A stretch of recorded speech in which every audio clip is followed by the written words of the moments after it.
আসসালামু আলাইকুম ওয়া রাহমাতুল্লাহি ওয়া বারাকাতুহু।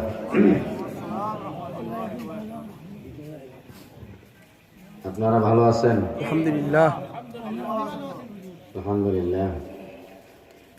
নাহমাদুহু ওয়া নাস্তাঈনুহু ওয়া নাস্তাগফিরুহু ওয়া নু'মিনু বিহি ওয়া নাতাওয়াক্কালু আলাইহি ওয়া না'উযু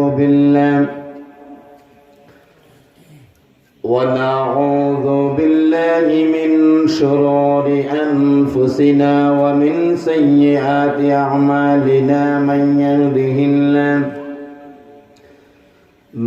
يهده الله فلا مضل له ومن يضلله فلا هادي له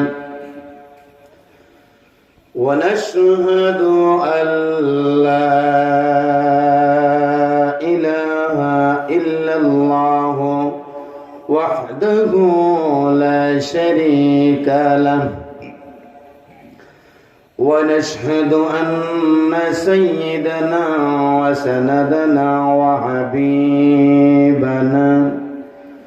ومولانا محمدا عبده ورسوله أما بعد فقد قال الله تعالى في كلامه المجيد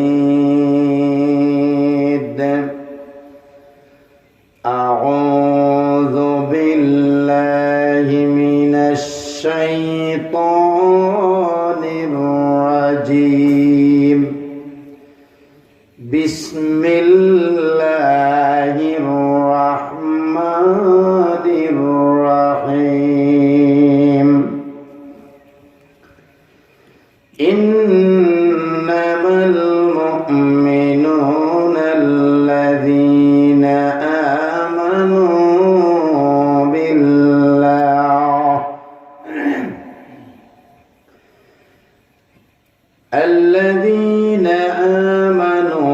بالله ورسوله ثم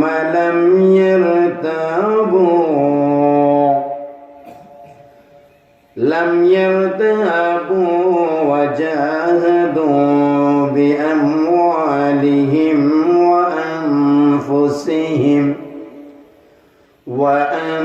وأنفسهم في سبيل الله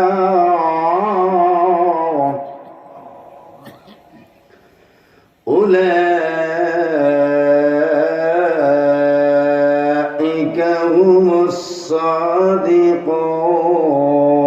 الصادقون صدق الله العظيم. وقال تعالى إن الله وملائكته يصلون على النبي يا أيها الذين آمنوا صلوا عليه وسلموا تسليما.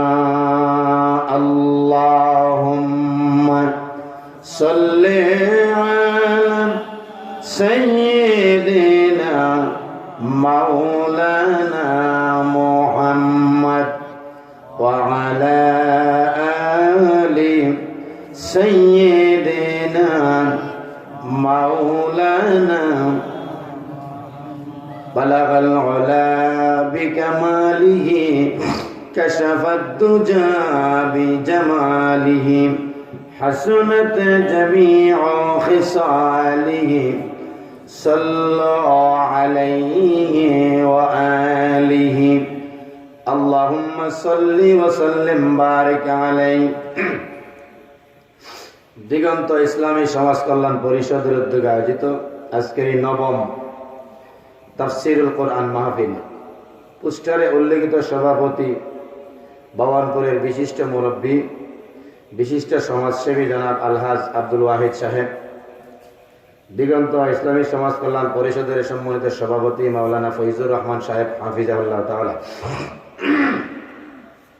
চলমান অধিবেশনের জনাব সভাপতি, মঞ্চে উপস্থিত এলাকার কৃতি সন্তান, সারা সিলেট বিভাগে যিনি শিল্পী, কণ্ঠশিল্পী বলে পরিচিত, অত্যন্ত সুন্দর হামদে পাকে বাড়ি তাআলা, নাতে রসুল সাল্লাল্লাহু আলাইহি সাল্লাম সহ আল্লাহর ওলিদের শানে সুললিত কণ্ঠে যিনি আমাদেরকে চমৎকার গজল উপবেশন করে শোনান, আমার অত্যন্ত কাছের মানুষ মাওলানা গুলজার আহমদ ভাই।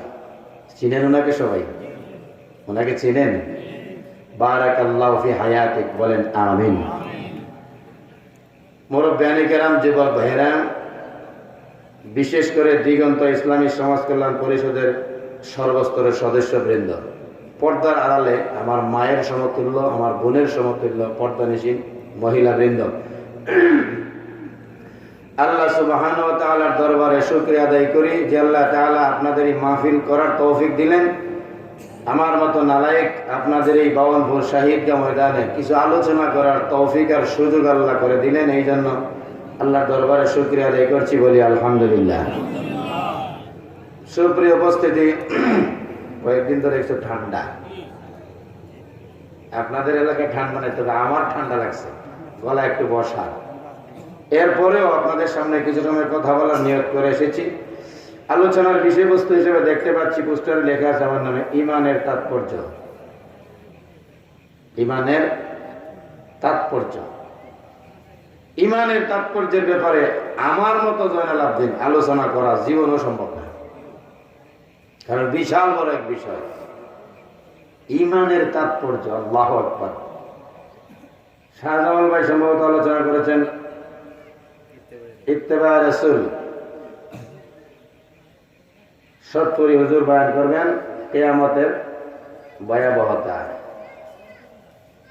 বিষয়ভিত্তিক। কর্তৃপক্ষকে আন্তরিক ধন্যবাদ জানাচ্ছি। তাফসিরুল কোরআন মাহফিল এমনই হবে, আজে বাজে কিচ্ছা কাহিনী, মানুষের মগজ নষ্ট করার কোনো সুযোগ নাই। সরাসরি ডাইরেক্ট কোরআন থেকে কথা বলা হবে, বোঝানোর জন্য হাদিস আনা হবে। কারণ কি জানেন? কোরআনের সাথে হাদিস কেন আনতে হয় জানেন? 30 পারা কোরআনের তাফসির হলো আল্লাহর নবীর সমস্ত হাদিস। কথাটা আজীবন মনে রাখবেন। আল্লাহর নবীর 63 বছরের জিন্দেগি হলো কোরআনের তাফসির, আর কোনো তাফসির নাই দুনিয়াতে। আমাদের নবীর পুরোটা জীবন কোরআনের ব্যাখ্যা। তার মানে কোরআনে যা আছে আমাদের নবীর জীবনে তা আছে এবং ছিল। কোরআনে যা নাই নবীর জীবনে তা খুঁজে পাওয়া যায় নাই।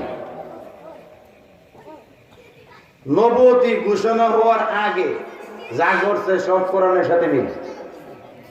যা ঘটাইছেন আল্লাহ কোরআনের সাথে মিলাইয়া ঘটাইছেন। এই জন্য নবীর 63 বছরের জিন্দেগি পুরাটাই আমাদের জন্য আদর্শ।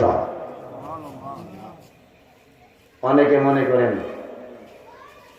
23 বছরে যখন কোরআন নাজিল হয়েছে, এই 23 বছরে আমাদের আদর্শ। ঈমান থাকবে না, ঈমান থাকবে না।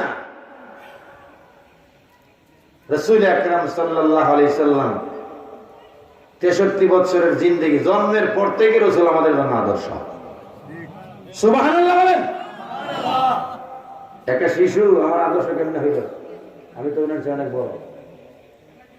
রাসূল সাল্লাল্লাহু আলাইহি সাল্লাম যখন দুনিয়াতে আসেন, ওনার বাপ চাচারা ওনার চেয়ে অনেক বড় না, কিন্তু শিশু হিসাবেও তিনি আদর্শ। শিশুকালে যা করেছেন শিশুদের জন্য আদর্শ, বাল্যকালে যা করেছেন বালকদের জন্য আদর্শ, যৌবনকালে যা করেছেন যুবকদের জন্য আদর্শ। কথাগুলো শাহজালাল বলেছেন, যেহেতু ওনার সাবজেক্ট গুলো ইত্তেবা রাসূল। আমার বিষয়টা হলো ঈমান। আমার বিষয়টা কি? ঈমান। ঈমানের ব্যাপারে কোরআনুল কারীমে কোন আয়াত আছে কি? আছে? পুরাটা কোরআন শরীফই ঈমানের উপরে আলোচনা। একটা পৃষ্ঠাও পাবেন না যে ঈমানের আলোচনা করা হয় নাই, ডাইরেক্ট হোক অথবা ইনডাইরেক্ট হোক। প্রতিটা আয়াতে আয়াতে ঈমানের গ্রাণ পাওয়া যায়, কারণ ঈমান কেন্দ্রিক কোরআন নাজিল হয়েছে। মূল কেন্দ্রবিন্দু হচ্ছে ঈমান। কোরআন নাজিল করার মূল উদ্দেশ্য হচ্ছে মানুষের ঈমান ঠিক করা। কি ঠিক করা? ঠিক করা। আমার বন্ধুগণ, ঈমান কাফেরেরও আছে। মুশরিকেরও ঈমান আছে, যারা নাস্তিক তারারও ঈমান আছে, যারা মুসলমান তারারও ঈমান আছে।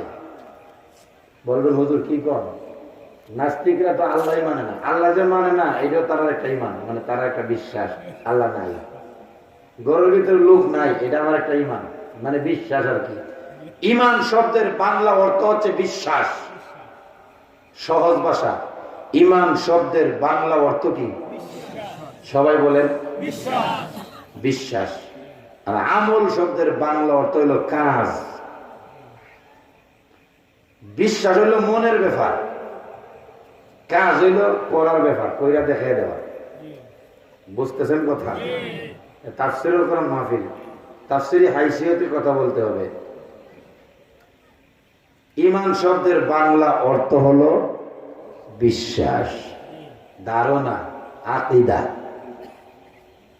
ঈমানের জায়গা হলো এখানে। কোন জায়গায়? এখানে। ঈমান এই জায়গায় থাকে। ঈমান শব্দের অর্থ যদি বিশ্বাস হয়,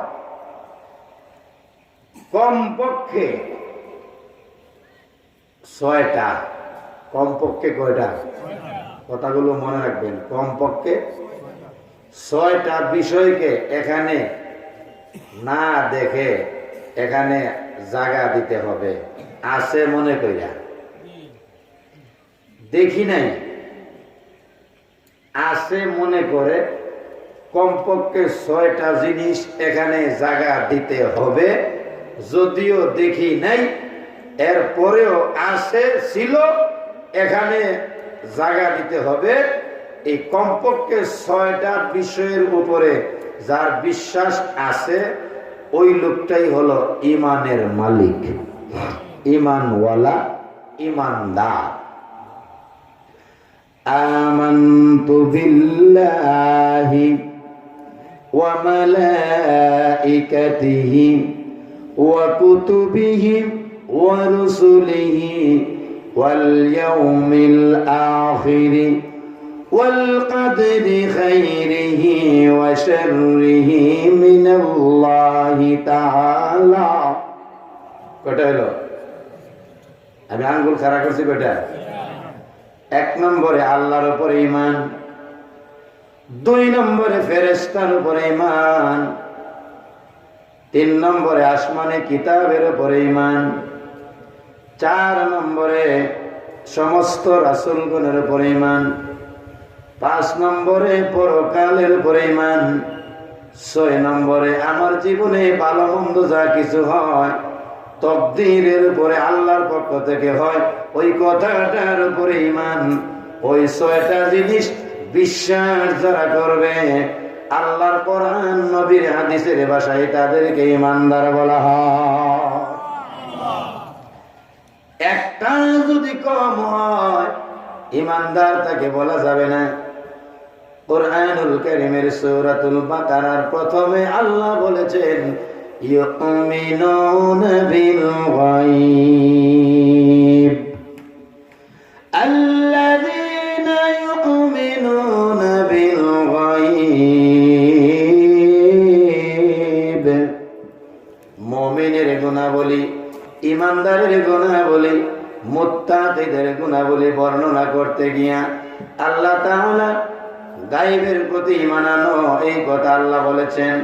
গায়বের তাফসীর করলে 6টা বিষয় গায়ব থাকে, 6টা বিষয় দেখা যায় না, 6টা বিষয় আমার আপনার সামনে গায়ব।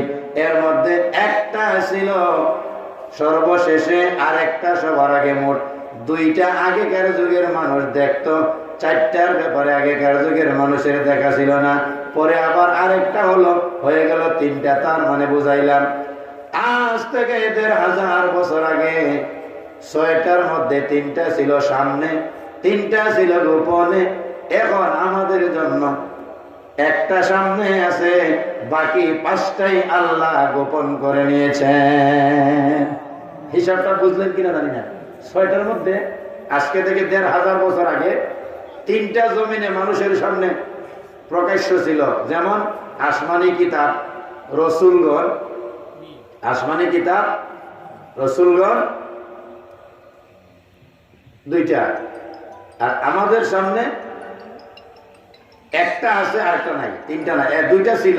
আসমানি কিতাব ছিল, দেখে দেখে তারা কিতাবের উপরে ঈমান আনছে। নবী রাসূলগণ ছিলেন সচক্ষে দেখে ঈমান আনছে। একজন নবী বলছে আগের নবীর কথা, তো উপস্থিত একজন নবী দেখলো, দেখে ঈমান আনলো, কিতাবও সাথে আছে। কিন্তু আমাদের জন্য কিতাব আছে, নবী পর্যন্ত আমাদের জন্য এখন গায়েব হয়ে গেছে, আমাদের চোখের সামনে নাই। তাহলে আল্লাহ গায়েব নিজে, আল্লাহ নিজে গায়েব। গায়েব মানে কি? দেখা যায় না, অদৃশ্য। আল্লাহ দেখা যায় না, ফেরেশতাও দেখা যায় না, এখন আমরা রসুলও দেখি না আমাদের জন্য। এরপরে কিতাব তো আছে, একটা আছে। এরপরে আমরা আখিরাতের কোনো কিছু দেখি না। 5 নম্বরে হলো ভালো মন্দ তকদিরের উপরে আছে, এটা আমরা আমাদের গায়েবের ভিতরে, মানে কি হবে না হবে এটা আমরা জানি না। এই হিসাবে দুইটা বিষয় এক যুগের মানুষের সামনে ছিল, সামনাসামনি, চারটা ছিল গায়েব। এখন আমাদের জন্য একটা আমাদের সামনে আছে, বাকি সবগুলাই গায়েব। এই 6টা বিষয়ের উপরে যাদের বিশ্বাস আছে তারাই হলো ঈমানদার। এবারে কথা শেষ।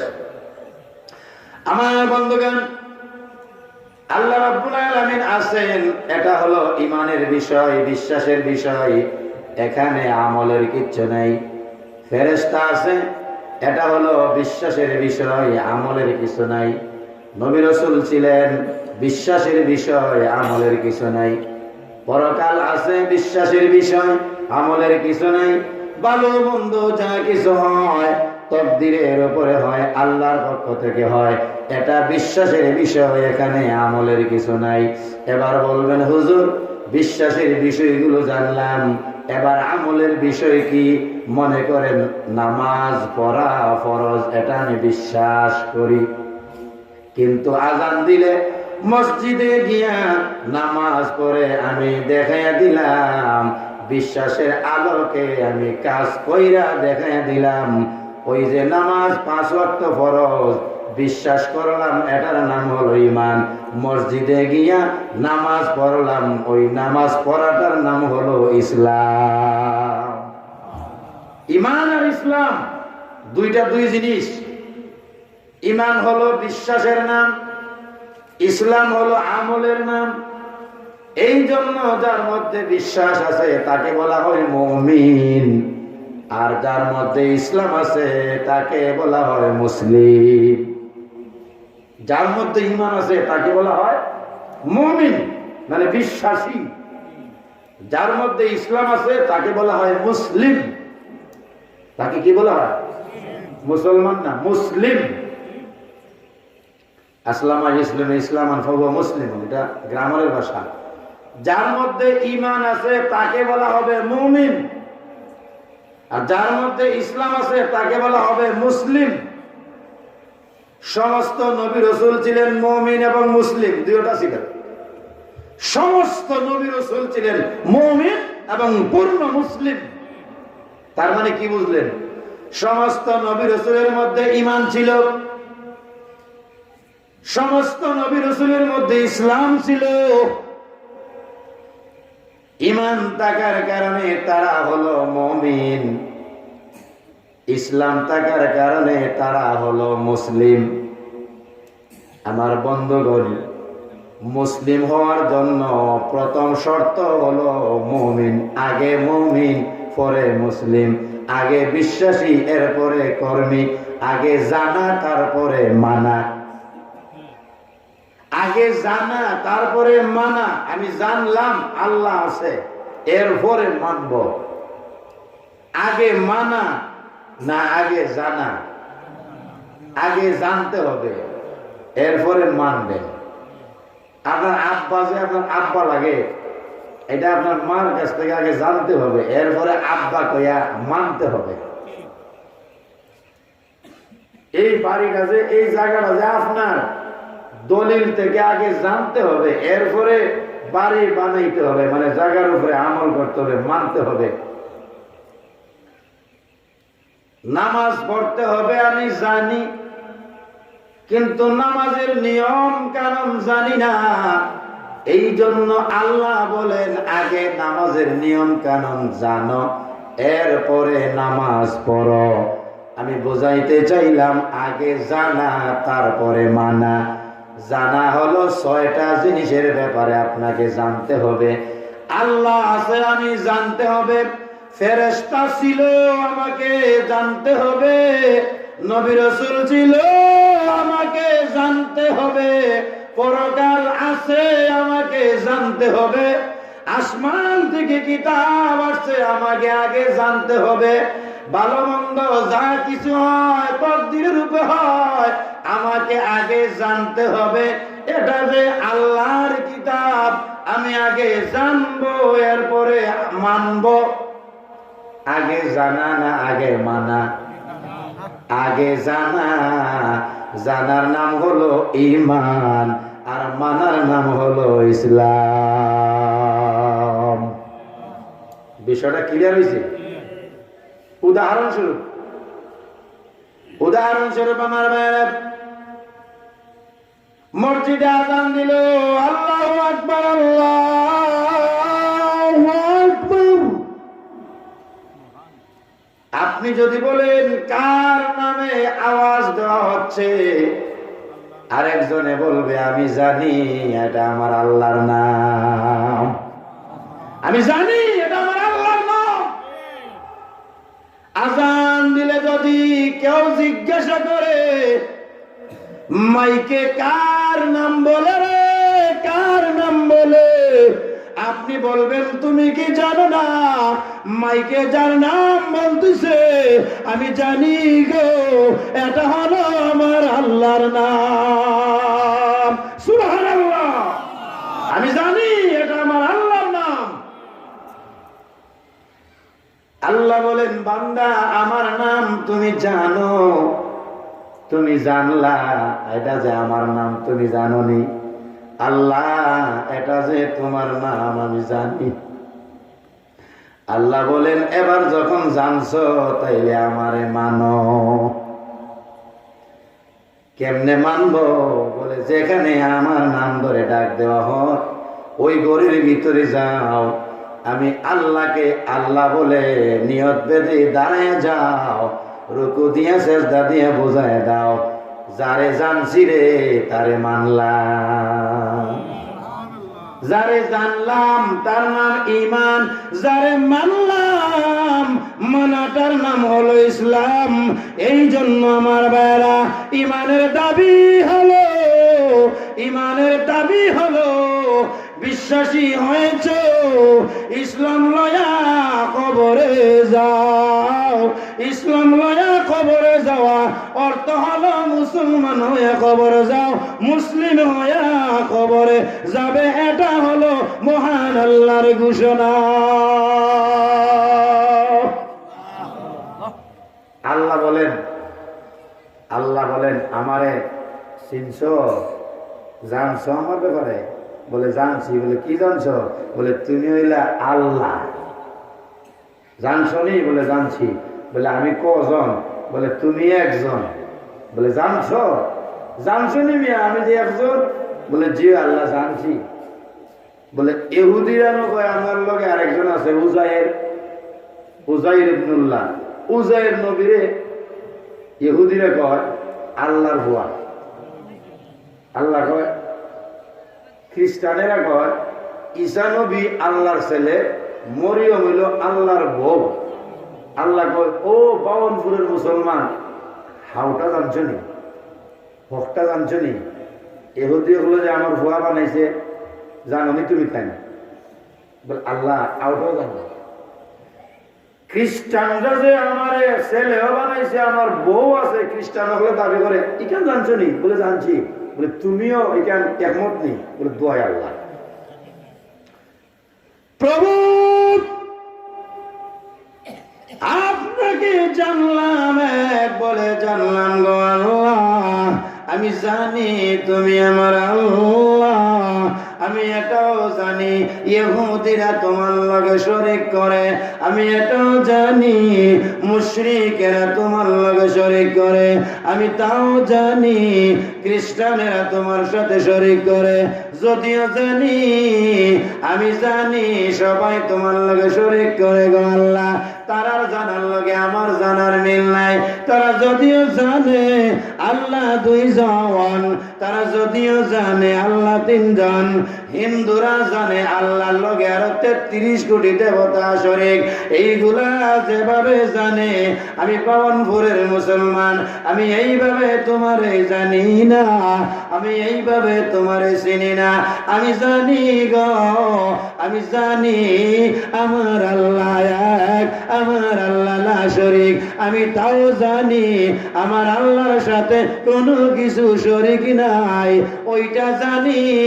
এই কারণে আল্লাহ ছাড়া কারো সামনে মাথা নত করি না, একমাত্র আমার আল্লাহর সামনে মাথা নত করে দিয়া আমি বুঝাইয়া দিলাম, জানার সাথে আমার মানার মিল দেখাইয়া দিলাম।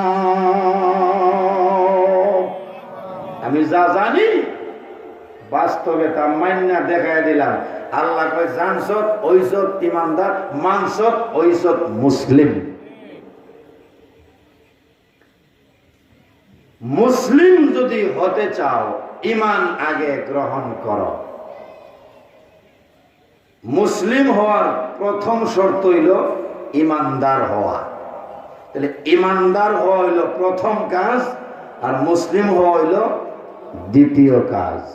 আল্লাহ বলেন জান্নাতে যাওয়ার শর্ত হইল মুসলমান হওয়া, আর মুসলমান হওয়ার শর্ত হইল ইমানদার হওয়া। কথা বুঝতেছেন?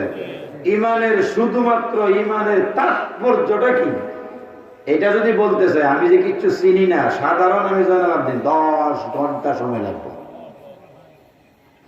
ইমানের 1 নম্বর তাৎপর্য হইল, মর্যাদা হইল, গুরুত্ব হইল। তাৎপর্য মানে মর্যাদা, গুরুত্ব, ফজিলত ইত্যাদি বর্ণনা করা। ইমানের 1 নম্বর তাৎপর্য হইল ইমান না থাকলে মুসলমান হওয়া যায় না। 1 নম্বরের তাৎপর্য, ইমান না থাকলে কি হওয়া যায় না? মুসলমান হওয়া যায় না। 2 নম্বর তাৎপর্য হইল ইমান না থাকলে কোন নেক আমল আল্লাহর কাছে কবুল হয় না। 2 নম্বর তাৎপর্য। ইমানের 3 নম্বর তাৎপর্য হইল,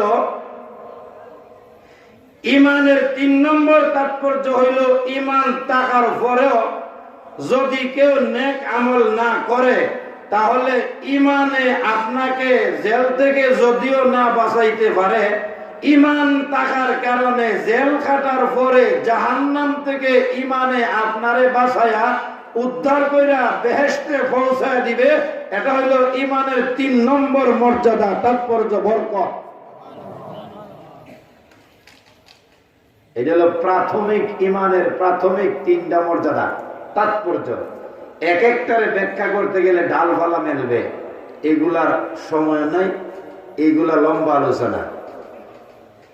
আমার ভাইরা, বাউনপুরের ইমানদার মুমিন মুসলমানেরা, আল্লাহর নবী রাহমাতাল লিল আলামিন ইমানের দাওয়াত দেওয়ার জন্য যখন আল্লাহর কাছ থেকে অর্ডার পাইলেন, আল্লাহ রাব্বুল আলামিন আল্লাহর হাবিবকে বলে দিলেন, হাবিব আমলের দাওয়াত দিবা পরে, আগে ইমানের দাওয়াত দাও।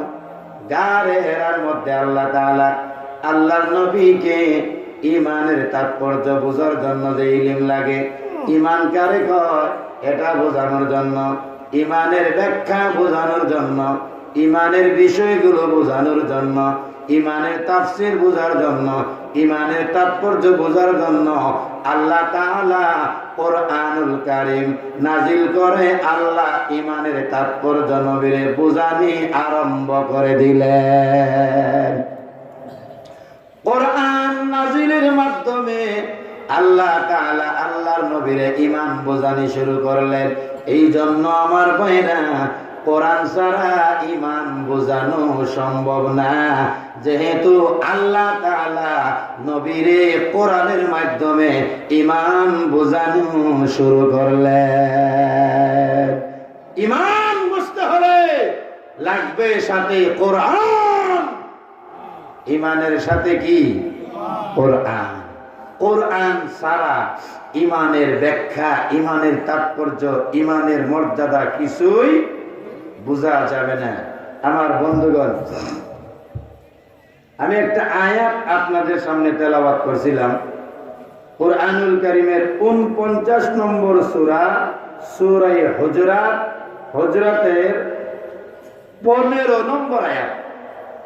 49 নম্বর সূরা, সূরা হুজরাত 15 নম্বর আয়াত। আয়াতের তরজমাটা একটু করি, সময় দূরে দৌড়ে চলে যাচ্ছে। ইন্নামাল মুমিনুন, ঈমানদার কারা, মুমিন কারা, আল্লাহ নিজে পরিচয় করতেছে। আপনি আমি পরিচয় দিলে হবে না। আল্লাহ বলেন ঈমানওয়ালা কারা, আমি বলে দিচ্ছি, আমি পরিচয় আমি করাই দেই। সুবহানাল্লাহ বলেন। সুবহানাল্লাহ। আল্লাযীনা আমানু বিল্লাহ, ঈমানদারের 1 নম্বর পরিচয় হলো আল্লাহর উপরে আগে বিশ্বাস আনবে। কার উপরে? আল্লাহর উপরে। আল্লাহর উপরে ঈমান আনবে। ওয়া রাসূলিহি,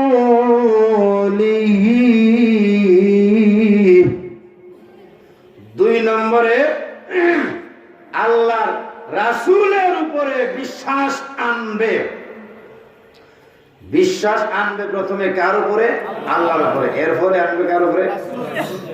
আল্লাহর উপরে যে বিশ্বাস করছো, রাসূলের উপরে বিশ্বাস করছো, মাঝখানে কিন্তু আবার সন্দেহ করলে হবে না, মাঝখানে আবার দুদুল্যমান হলে হবে না, দুকার মধ্যে পড়লে হবে না। বিশ্বাসে আর কাজে মিল থাকতে হবে, দুকায় পড়লে হবে না। আসলেও আল্লাহ একজন না 2 জন, আসলেও মুহাম্মদ সাল্লাল্লাহু আলাইহি ওয়াসাল্লাম আল্লাহর রাসূল কি না, না আন্দু সান্দু আমি বিশ্বাস করলাম এটাই, দেবতা বল আগুন মনে হয় ভগবানের কাছে নিব, এই ধরনের দুন্দুর মন্দুর বুঝেন তো আছে কি নাই দেখলাম না। মুসা নবীর উম্মতরা বলছিল মুসা নবীরে যে আল্লাহর উপরে যে ঈমান আনতাম, তুমি বলতেছ যতক্ষণ পর্যন্ত আল্লাহরে না দেখছি ততক্ষণ পর্যন্ত আল্লাহ আছে যে বিশ্বাস করি না। মুসা আলাইহিস সালাম আল্লাহর কাছে বলছিলেন, আল্লাহ এরা তো আপনারা দেখতো স্যার। আল্লাহ বলেন তুর পাহাড় লইয়া যাও, 12 গোষ্ঠীর 12 নেতা লইয়া মোট 70 জন মানুষ লইয়া গেছিল তুর পাহাড়ে আল্লাহরে দেখার লাগি। তবে আমরা নবীরে কোনোদিন বলি নাই যে আল্লাহরে না দেখলে বিশ্বাস করব না। আমাদের সাহাবায়ে কেরামও বলে নাই, কেউ বলে নাই। আমরা যে এখনো নবীও দেখছি না, এরপরেও অবিশ্বাস করি না যে নবী ছিল না। এটা আমরা বিশ্বাস করি কিনা? করি কিনা? নবী আছে ছিল বিশ্বাস করি কিনা? করি। কোনো সন্দেহ আছে? নাই। আল্লাহ বলেন আমার উপরে ঈমান আনছো, রাসূলের উপরে ঈমান আনছো, সুম্মা লাম ইয়ারতাবু,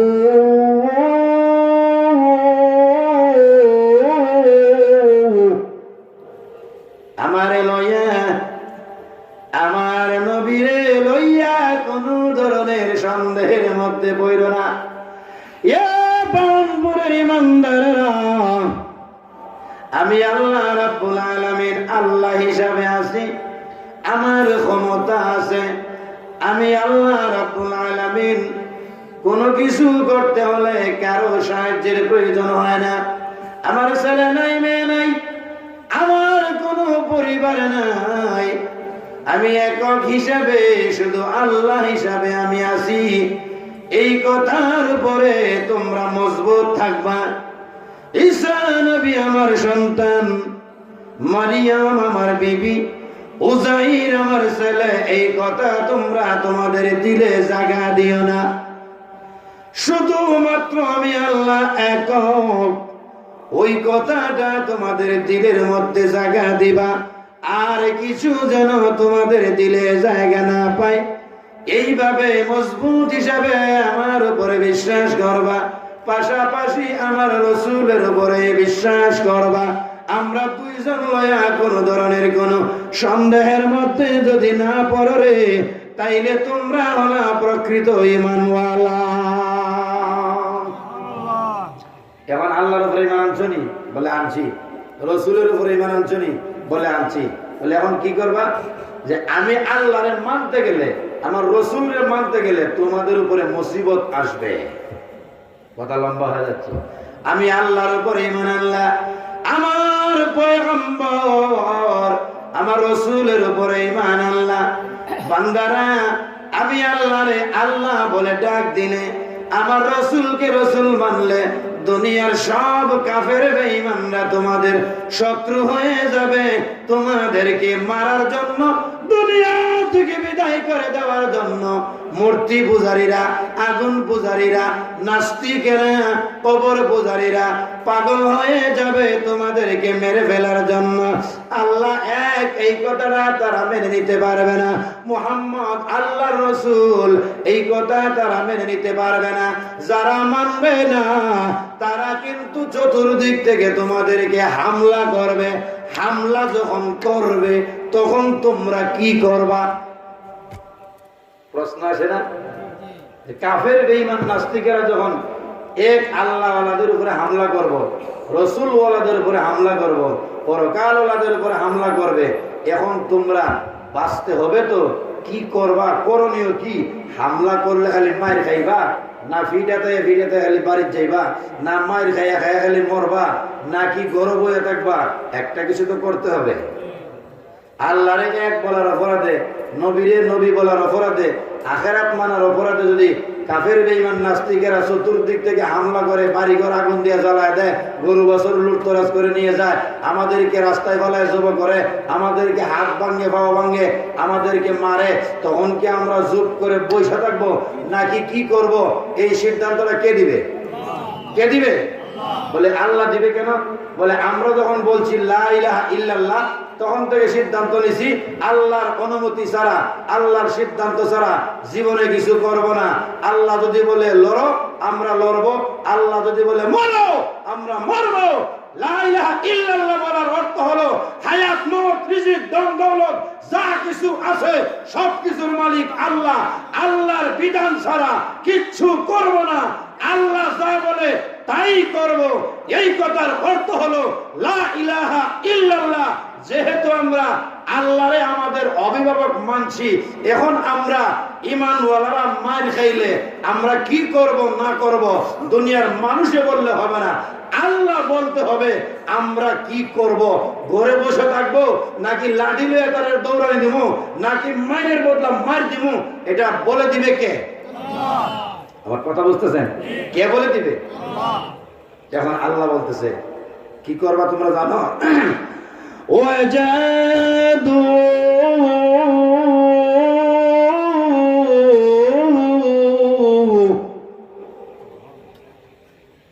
কাফের বেঈমানেরা যখন তোমাদেরকে মারতে আসবে, নাস্তিক পন্থীরা ঈমানওয়ালাদেরকে, আল্লাহওয়ালাদেরকে, রসুলওয়ালাদেরকে, পরকালওয়ালাদেরকে চতুর্দিক থেকে যখন মারতে আসবে, কাটতে আসবে, বাঁধতে আসবে, বন্দি করতে আসবে, মাল সামানা লুটতরাজ করতে আসবে, হাত কেটে দিবে, পা কেটে দিবে, জায়গা দখল করে ফেলবে, ঘরবাড়ি আগুন দিয়ে জ্বালায়া দিবে, তখন তোমরা পাল্টা তাদের বিরুদ্ধে লড়ো।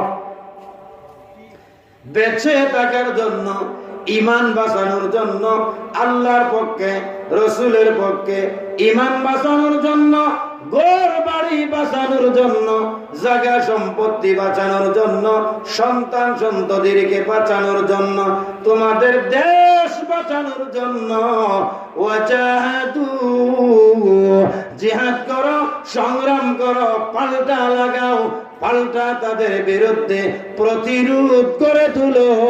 চুপচাপ করে বসে থাইকো না, হাত দিলাম, পা দিলাম, জবান দিলাম, শক্তি দিলাম, আমার জমিনে আমি আল্লাহরে মানতে গিয়া যারা বাধা দিবে তাদেরকে বুঝাইবা।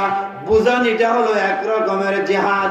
তাদেরকে দিনে আনার ঈমানওয়ালা বানাইবার চেষ্টা করো। চেষ্টা করার পরেও যদি তারা মানে না, তোমাদেরকে মারতে চায়, আমি আল্লাহ তাআলা পারমিশন দিলাম, ওয়াজাদু, সবাই মিলে, একজন না, একজন একজন করে না, ওয়াজাদু, সবাই মিলে কাফের বেঈমানের মোকাবেলা করো। এখন ঈমান বাঁচাইতে গিয়া রসুলের উপরে ঈমান, আল্লাহর উপরে ঈমান, সবগুলোর উপরে ঈমান বাঁচাইতে গিয়া যদি কাফের বেঈমানেরা মারে, তখন কি বসে থাকবো নাকি তাদের প্রতিরোধ করব, পাল্টা দিব? কোনটা?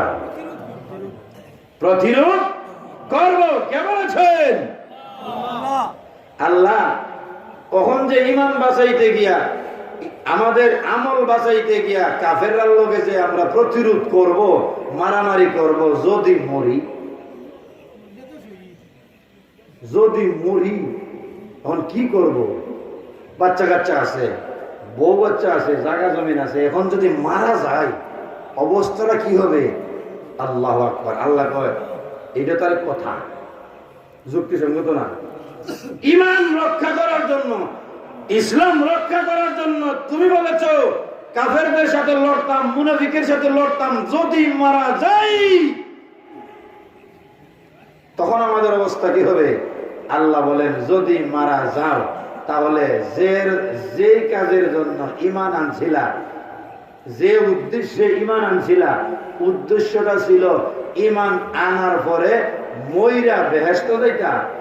আমি আল্লাহ এই ঈমান রক্ষা করার জন্য যদি মরো তাইলে বেহেশতের 8টা দরজা আছে, 8টা দরজা তোমার জন্য বিনা হিসাবে ফ্রি করে দেব, 8টা জান্নাত তোমার জন্য রিজার্ভ করে দেব। তোমাদেরকে বলা হবে শহীদ। শহীদ মানে সাক্ষী। কি এর সাক্ষী? বলে জমিন ঈমান টিকাইতে গিয়া রক্ত দিয়া মইরা জান দিয়া সাক্ষী হয়ে গেলাম, ঈমানের জন্য মরলাম, আমি যে মরলাম এইটা হলো একটা সাক্ষী। মাটি কাটার কামড়া দেখবেন মাঝখানে উঁচা একটা জায়গা রাখে সাক্ষী। বলে কি লেগে রাখছো? যে আমরা যে মাটি কাটতে গেছি এটা হলো সাক্ষী। সাক্ষীরে যদি জিগান এই তুই খাড়া হয়েছ কি লাগি? বলে খামলাইতে যে আমার মাটি কাটতে গেছে আমি সাক্ষী হিসাবে খাড়া, আমার খামটা পাইলে সব মাপ পাইবা কতটা মাটি গান আছে। দ্বীনের জন্য, ইসলামের জন্য যারা কাফেরের লগে সংগ্রাম করে মরে, এরা হইল মাটি কাটারও যে সাক্ষী লাগান। এরার কাছে গেলে জিকাইলে বুঝবা হে ইমানদার হে বেঈমান, বেহেশত পাওয়ার মালিকানা হইছ কিলা? বলে জীবন দিয়া রক্ত দিয়া সাক্ষী হইলাম আমি এখন জান্নাতে যাইতে চাই। আমার সময় শেষ হয়ে গেছে, সম্ভব না, 9টা হয়ে গেছে, আর 5 মিনিট আমি আলোচনা করব। আমার হাজিরিন কেরাম, আল্লাহ তাআলা বলেন সংগ্রাম করবা, চেষ্টা করবা, এতটুকু বুঝছেন। এখন সংগ্রাম করতে গেলে তো, মারামারি করতে গেলে তো লাঠি লাগবো, তরবারি লাগবো, ঘোড়া লাগবো, ভাত লাগবো, পানি লাগবো, খাবার দাবার লাগবো, পোশাক লাগবো, রক্ত লাগতো না রক্ত। এখন টাকা আছে, পয়সা আছে, ঘোড়া আছে, তরবারি আছে, কিন্তু আমি নিজে নাই, সংগ্রাম হবে? এই 5 মিনিট বসেন। আল্লাহ তাআলা বলেন মারামারি করতে গেলে 2টা জিনিস লাগবে, কাফেরের মোকাবেলা করতে গেলে কয়টা জিনিস লাগবে? এই আয়াতে আল্লাহ বলেন বিআমওয়ালিহিম ওয়া আনফুসিহিম। ঈমান রক্ষা করার জন্য কাফেরদের মোকাবেলা করতে গেলে যখন যুদ্ধ করবে তখন তোমাদের 2টা জিনিস লাগবে। একটা হলো তোমাদের মাল, আর একটা হলো তোমরা নিজে। মাল মানে কি? ঘোড়া কিনবা, তরবারি কিনবা, পিস্তল কিনবা, বন্দুক কিনবা, গাড়ি কিনবা, হুন্ডার কিনবা, এরপরে ডাল তরবারি কিনবা, এরপরে ভাত কিনবা, কাপড় কিনবা, খাইবার জন্য রুটি মুটি কিনবা, মাছ তরকারি কিনবা। সেনাবাহিনী যারা আছে তার একটা খাবার দাবার আছে না, বন্দুক লইতে হইব, এরপরে ট্রেনিং লইতে হইব, কত কিছু খরচ আছে। আল্লাহ বলেন এই মাল লাগবো মাল, কারণ মাল যদি খরচ না করো তাইলে বন্দুকও পাইতা না, গুড়াও পাইতা না, গাড়িও পাইতা না, যুদ্ধের ট্যাঙ্কও পাইতা না, কিচ্ছু পাইতা না। গোলা বারত কিনতে হলে টাকা লাগবো, সবকিছু মিলাইয়া 1 নম্বরে লাগবো মাল। বলে মাল টাল সব দিয়া গুড়া কিনলা, ট্যাঙ্ক কিনলা, বম কিনলা, তুমি নিজে নাই, যুদ্ধ করবে কে? কথা বুঝতেছেন নি? সব আছে, বন্দুক আছে, গুলি আছে, ট্যাঙ্ক আছে, গাড়ি আছে, পেট্রোল আছে, ডিজেল আছে, সব আছে, কিন্তু আমি নিজে নাই, যুদ্ধ হইব নি? এই জন্য আল্লাহ বলেন তোমার মাল লাগবে,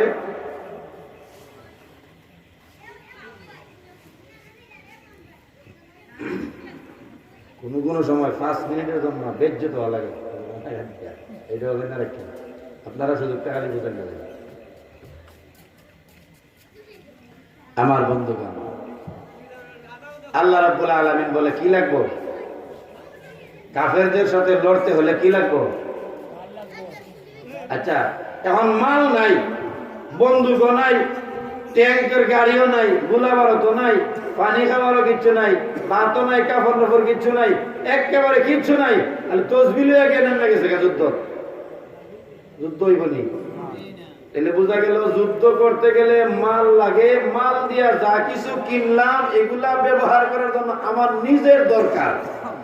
আমার ভাইরা, আল্লাহ রাব্বুল আলামিন বলেন এ বাউনপুরের ঈমানওয়ালারা, তুমি আমি আল্লাহর আইন মানতে গিয়া, আমার নবীর তরিকা মানতে গিয়া তোমার কোনো অসুবিধা নেই। প্রভু, আমি বাউনপুরে বসবাস করি, আমার গ্রাম মানুষে মদ খায়, ঘুষ খায়, সুদ খায়, জুয়া খেলে, চুরি করে, ব্যভিচার করে, সন্ত্রাসী করে, চাঁদাবাজি করে, টেন্ডারবাজি করে, এইগুলা তুমি বইলা দিছো কিনা এগুলা তোমার কাজ নেই। আল্লাহ বলেন না না, এইগুলা তো আমার কাজ না। বলে আমি কি করতাম? বলে তুই ইমানদার না বেঈমান এটা আগে কর। আয় আল্লাহ তাআলা, আমি ঈমানওয়ালা, আমি ঈমানদার। আল্লাহ বলেন তুই যদি ঈমানদার হস, এই কামটা তোর দলে আনার জন্য বুঝা, ইমানদারের দলে আনার জন্য তারা রেগে মেহনত কর। এই যে ইমানদার বানানোর জন্য মেহনত করলাম, ইমানের দিকে আনার জন্য, তাদের আমল ঠিক করার জন্য তাদের পিছনে সময় দিলাম, এটা হলো তালিম দেওয়া, দাওয়াতে তাবলীগ। আসো, ইমানের পথে আসো। এইভাবে যখন তার পিছনে সময় দিবা, যদি তোমার পক্ষে না আসে, সুদের বিরুদ্ধে কথা বললে তোমার দিকে খেপে ওঠে, ঘুষের বিরুদ্ধে কথা বললে তোমার দিকে খেপে ওঠে, জুয়ার বিরুদ্ধে কথা বললে তোমার মারে হামলা করে, মামলা দেয়, তোমার মানা নিয়ে যায়, তোমার ক্ষতি করে, তাইলে তোমরা কাজ করো। এইভাবে যদি ক্ষতি করতে থাকে, তোমরা যারা ইমানদার আছো তারা ওই যে যারা আছে বেঈমান, নাস্তিক, মুরতাদ, কাফির, বেঈমান সহ যারা ওই দলের, এরার সাথে তোমরা মোকাবেলা করো। মোকাবেলা করতে গিয়া তারা যদি লাঠি ছোটা অস্ত্র গোলা বারুদ লইয়া আসে, তোমরাও লাঠি ছোটা অস্ত্র গোলা বারুদ লইয়া নামো। তারা যদি পারে, তোমরা পারবা না কেন? তারা হলো আমার শত্রু, আর তোমরা হলা আল্লাহর বন্ধু। তারা হলো আমার শত্রু, তোমরা হলা শয়তানের শত্রু। তারা হলো শয়তানের বন্ধু, তোমরা হইলা আমার বন্ধু। আমি আল্লাহর উপরে বিশ্বাস করি, তুমি মুসলমান মুমিন হয়েছ। এবার আমি যা বলবো তা করো। আল্লাহর কথা মতো এখন অস্ত্র টস্ত্র লইয়া লাম্ব, টাকা দিয়া মাল সামানা কিনা আমি নিজে নাই। আল্লাহ বলে না না, নিজে ময়দানে যাও। প্রভু, মাল সামানা লইয়া, অস্ত্র টস্ত্র লইয়া কাফের বেঈমানের সামনে যুদ্ধের ময়দানে নেমে গেলাম গো আল্লাহ। আল্লাহ, এখন মারবো মরবো, শেষ পর্যন্ত কি করব? আল্লাহ তাআলা বলেন মাল সামানা সব দিয়েছো, এবার নিজে ময়দানে গিয়া তরবারি ধরেছ। মাল সামানা দিয়া আরেকজনকে মাঠে নামায় দিলে হবে না। তোমার ইমানের দাবি পূর্ণ করতে গিয়া নিজে অস্ত্র লইয়া কাফেরের মোকাবেলায় নামো। আমার ভাইরা, ময়দানে যাওয়ার পরে আল্লাহ রাব্বুল আলামিন বলেন মাল দিলে নিজে নামলে রে বান্দা, আমি আল্লাহ দেখতেছি রাজা হওয়ার জন্য না, বাদশাহ হওয়ার জন্য না, রাষ্ট্র দখল করার জন্য না, জায়গা জমিন দখল করার জন্য না, ঈমান বাঁচাইয়া রাখার জন্য, আমার জমিনে আমার আইন বাস্তবায়ন করার জন্য, আমার জমিনে আমার দ্বীন কায়েমের জন্য, আমার জমিনে আমার কোরআনের আইন বাস্তবায়ন করার জন্য, বিশ্ব নবীর তরিকা, বিশ্ব নবীর আদর্শ বাস্তবায়নের জন্য তুমি কাফের বেঈমানের সাথে মাল দিয়া, নিজে জান দিয়া জিহাদের ময়দানে নেমে গেল রে বান্দা। প্রতিটা কদমে, প্রতিটা শ্বাসে নিঃশ্বাসে, প্রতিটা গ্রামের ভোটার বিনিময়ে আমি আল্লাহ তোর জীবনের গুনাহ মাফ করে দিতে থাকলাম। মাফ দিতে দিতে আল্লাহ কাফেরের সঙ্গে লড়াই করতে গিয়ে আগাম দিলাম, এরপরে আমার আঙ্গুলটা দিলাম, এরপরে আমার পাও চলে গেল, এরপরে আমার জীবনের ঝুঁকি নিয়া, আমার সব কিছু ঝুঁকি নিয়া আমি নিজে পর্যন্ত কাফেরের তরবারির সামনে মাথা দিয়া কুরবানি হইয়া প্রমাণ করে দিলাম, আল্লাহ দুনিয়ার মা বাবার চাইতে, আত্মীয় স্বজনের চাইতে, টাকা পয়সার চাইতে, ঘর বাড়ির চাইতে তোমারে ভালোবাসি, তোমার নবীরে ভালোবাসি। তোমারে ভালোবাসার কারণে, তোমার নবীরে ভালোবাসার কারণে আমি কুরবানি হয়ে গেলাম। আল্লাহ রাব্বুল আলামিন বলে, বান্দারে আমি আল্লাহর জন্য, আমার রাসূলের জন্য, কুরআনুল কারীমের জন্য মাল দিয়েছো, নিজে সংগ্রাম করে কুরবানি হয়ে গেছো রে। আমি আল্লাহ তোমারে কিয়ামত পর্যন্ত কোরআন প্রতিষ্ঠাকারী নবীর পক্ষের মুজাহিদ হিসেবে আমি আল্লাহ তোমারে সাক্ষী বানায়া দিলাম। বান্দারে জান যাইতে দেরি হবে, আমি আল্লাহ 8টা জান্নাতে তোর জন্য রিজার্ভ করতে দেরি হবে না।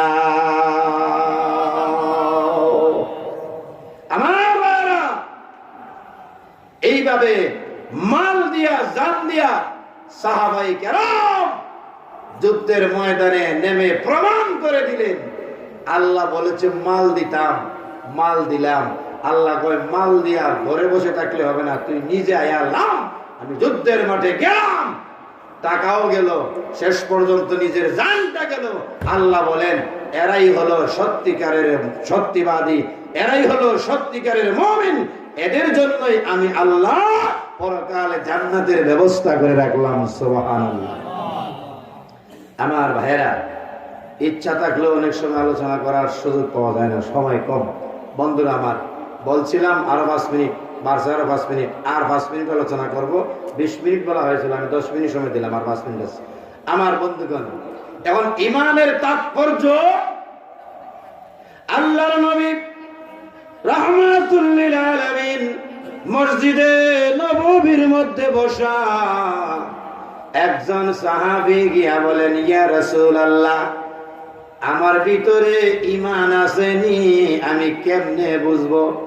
ঈমান মাপার যন্ত্র আছে না নাই? ইয়া রাসূলুল্লাহ, আমার ভিতরে ঈমান আছে কিনা আমি কেমন করে বুঝবো? আরেকজন সাহাবী এর ভিতরে দৌড়ায় গেলেন, গিয়া বলেন, ইয়া রাসূলুল্লাহ, ওগো আল্লাহর নবী, আমি তো বেঈমান হয়ে গেছি, আমি তো মুনাফিক হয়ে গেছি। নবী বলেন, কি হয়েছে? নবী গো, ঈমান তো আমার ভিতর থেকে চলে গেছে মনে হয়। রাসূল বলেছেন, আল্লাহ বিরোধী কোনো কাজ করলে যদি ঈমান চলে যায়, ইয়া রাসূলুল্লাহ, আমি তো ব্যভিচার করে ফেলেছি, শয়তানের ধোঁকায় পড়ে আমি খারাপ কাজ করেছি, আমার তো ঈমান চলে গেছে। নবীজি বলেন, রে সাহাবী,